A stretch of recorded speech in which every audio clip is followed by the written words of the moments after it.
Welcome to Tara's The Heal Project, where we talk about conversations that are relevant to survivors and their healing journey. And we're talking about imposter syndrome. You know, when you have rebuilt, you have survived, you have thrived, but there's still a little nagging voice in your head that tells you you're not worthy, that tells you you will fail, that also tells you you're not deserving of every opportunity that's coming your way. That's called imposter syndrome. Now let's talk to Dr. Taji about why that happens, is that a coping mechanism, and how to combat that and rise from it. Dr. Taji, thank you for your time. It's great to be with you, Priya. Imposter syndrome is a psychological condition that can plague anyone, but we often see this in survivors because their sense of worth is so deeply impacted. Imposter syndrome says, you cannot do this. You are a fraud. You are going to be found out. And when a survivor lives with shame and isolation, it can feel very uncomfortable to want to expose yourself as yourself. And so there are different steps that we can take to begin to become more comfortable in who we are. It's often triggered when you're this close to achieving your success. It's a block. You can feel it in your body as if there's a wall preventing you from moving forward and finishing the final step of your goal. That can be incredibly daunting, and it can lead to depression, anxiety, and other feelings of inadequacy.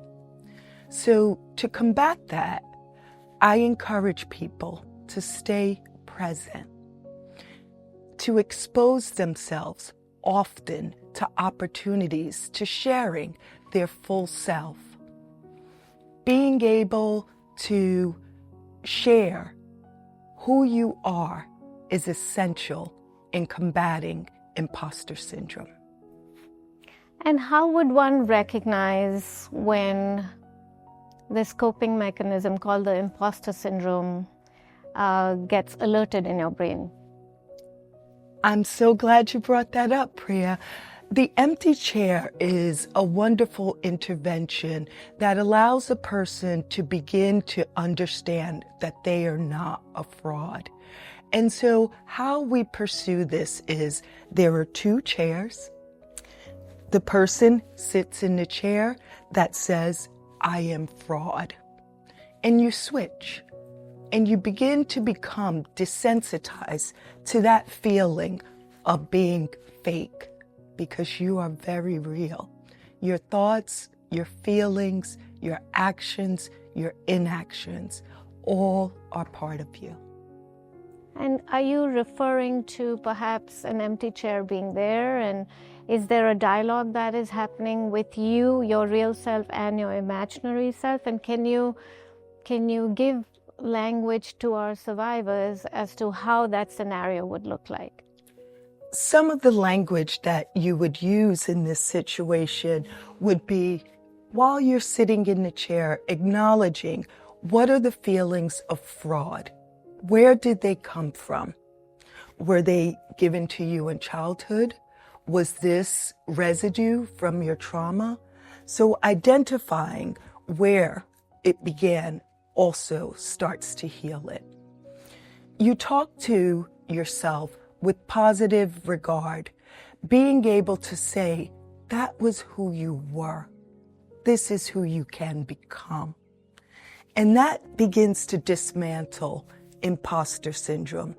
You become more seated in who you are. So essentially what you're saying is that that voice that's in your head may not even be your own. It may be somebody else's narrative, because, you know, words are used to control people. So I had also heard of something called the reverse evidence. What is that form of exercise? Reverse evidence is, instead of saying, I am not worthy, saying, how am I not worthy?